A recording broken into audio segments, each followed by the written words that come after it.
In the year 2025, I finally got myself a trash can Mac. It's one of the few Macs I've always wanted, but there's no way I could justify the prices for these things, let alone when they're new and up until relatively recently, still used and whatnot. Now, this isn't a top tier model, but I do plan on eventually fully upgrading it. This one will be serving a purpose. It's actually going to be used to control my 3D printers. Now, I did upload a video a while back getting a Dell XPS, but that thing gave me some issues, so I am not going to be using that. I was using a Dell laptop with a little Ryzen on it, with a little Ryzen processor. It's a good little computer, but I want something with a little bit more power, and well, this thing, even though it's old, will mop the floor of that laptop I was using. And also, it's going to be far more stable than the XPS because Apple computers generally are pretty well stable as long as you don't like muck with them too much. Even if you do muck with them, it's kind of hard to break them. But then again, I don't plan on really doing much with this thing other than swapping out the CPU and upgrading the RAM, or not upgrading the RAM, but upgrading the GPUs. I don't know what GPU variants this one has. I think it has the 500 series or maybe the 600 series. I can't remember which. And whatnot, the eBay seller didn't actually state, but I was only going off by model number and whatnot.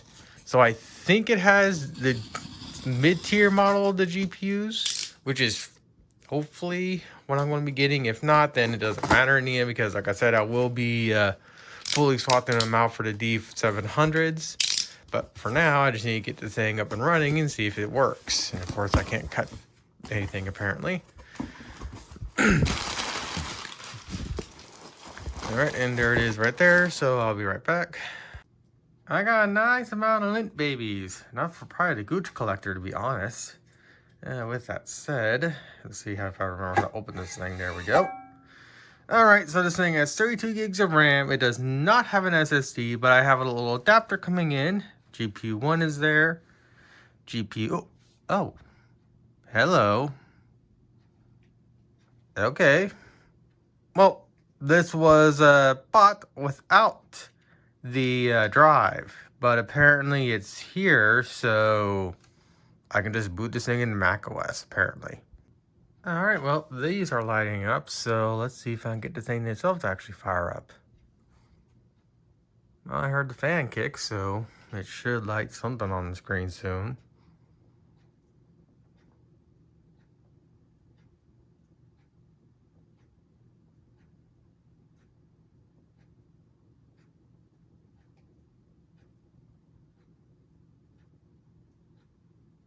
I might have a problem. I'm fairly certain a few people already caught it. I was using an active cable from a DisplayPort to HDMI, and I thought I could put the HDMI into the Mac and get it to do something. I was wrong. With that said, it boots up as you can see, though it has a something on it, so I need to nuke it.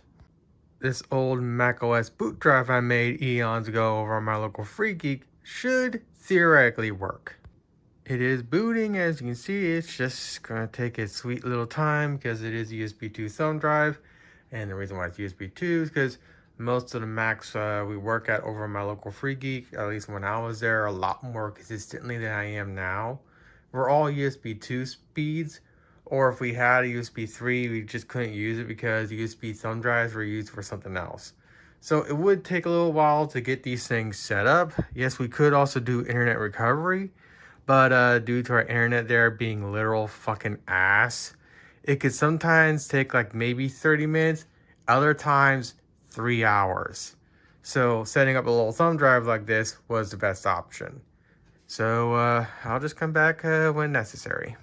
Alright, it looks like I got the D500 variant, which is what, the lowest end model? Whatever. Like I said, I do plan on eventually fully swapping these out for the D700s. So at least I know now what I have for the GPU, now to figure out what I have for the internal storage. Alright, and the storage is exactly like I thought. It's a 120. So at the very least, I have that to work with. So with that said, now to go through the process of reinstalling macOS on this thing. And then once I get this installed, then I gotta go through the process of updating it again. So yeah, it's gonna take a little while. I do want to quickly bring something up. I only got about 4 hours of sleep, so I'm not able to fully think properly.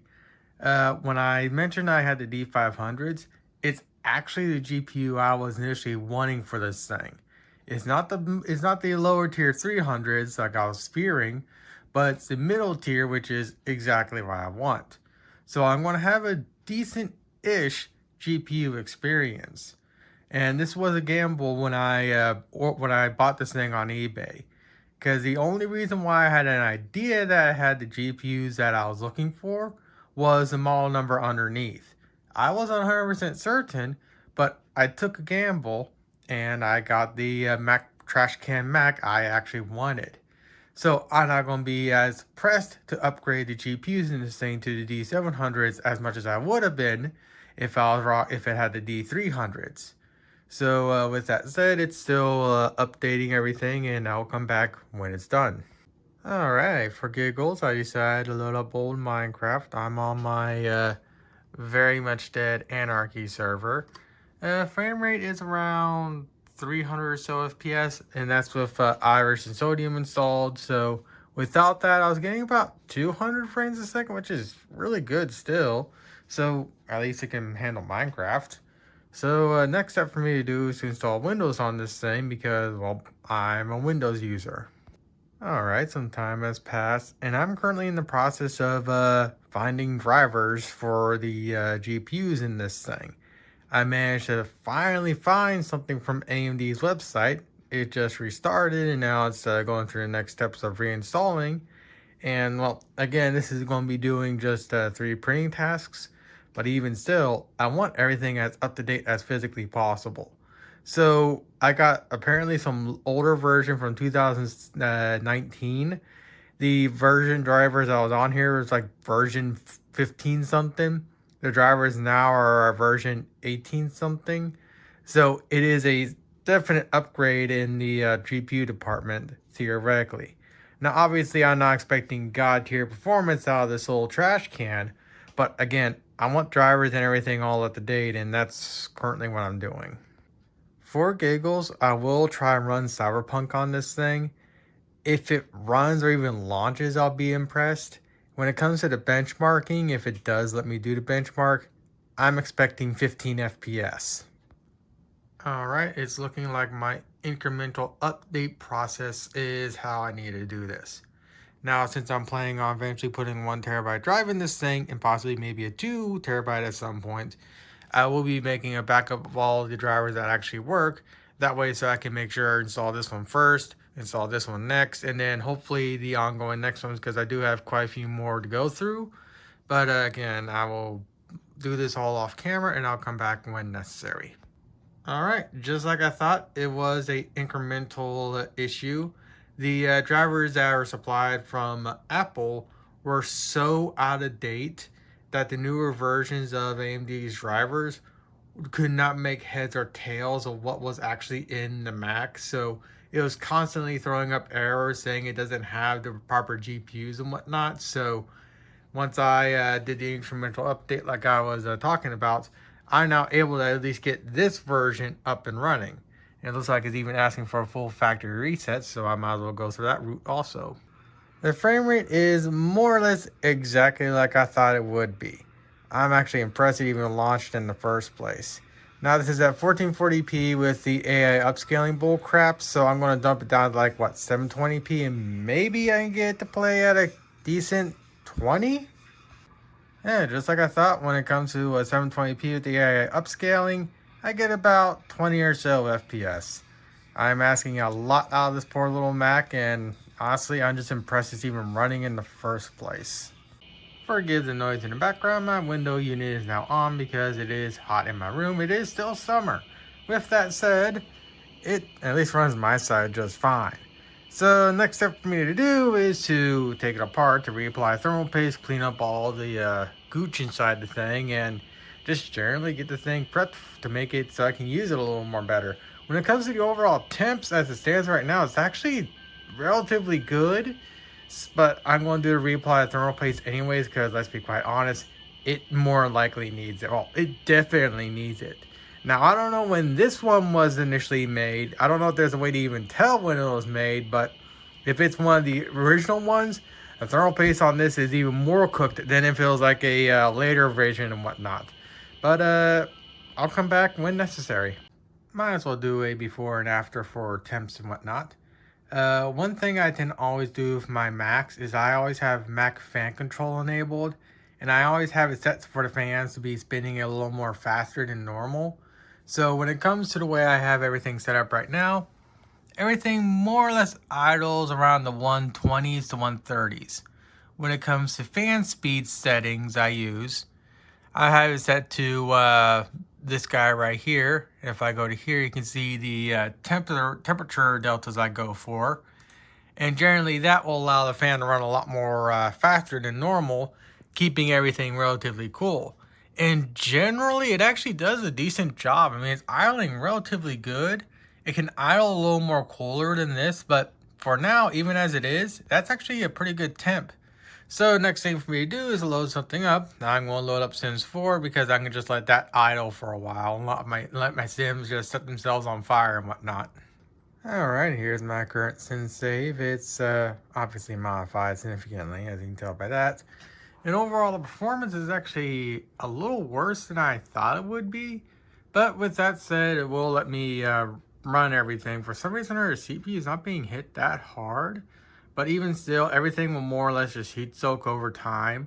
So I'm just going to let it run for 30 minutes or so. And that means 5:30 or so, give or take. So I'm going to let everything just run. Hopefully my Sims don't set themselves on fire or die in the cold. But they're Sims, they're stupid. So I'll just let them do their thing and go from there. Fucking course. I leave them alone and fucking idiots set themselves on fire. You are the reason why everything is ablaze right now, you worthless dumb Sim. Now I get to see which one drowns themselves in the fucking pool. Alright, some time has passed, and the overall temps are pretty much fine. So, I don't know how well reapplying thermal paste on this will actually help it, but again, it needs to be done either way. When it comes to the Sims setting themselves on fire, this idiot, my Sim, set himself on fire again over there. Go freaking figure. Idiot Sims beat idiot Sims. I'm not going to record the whole process of taking this thing apart because there are videos out there to show how to do it. But I will be coming back from time to time to show where I'm currently at in the process of tearing it apart, cleaning up, and everything else. There be a lot to make another great kitten, in fact.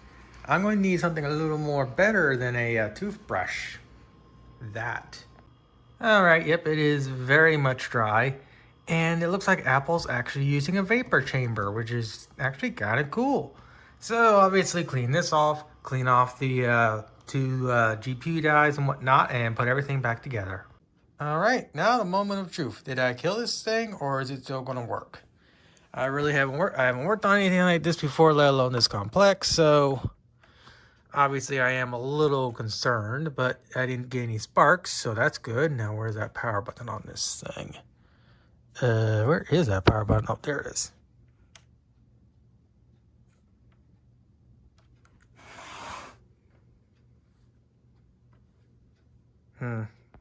It didn't turn on because the side panel was off, or cover, or whatever you want to call it.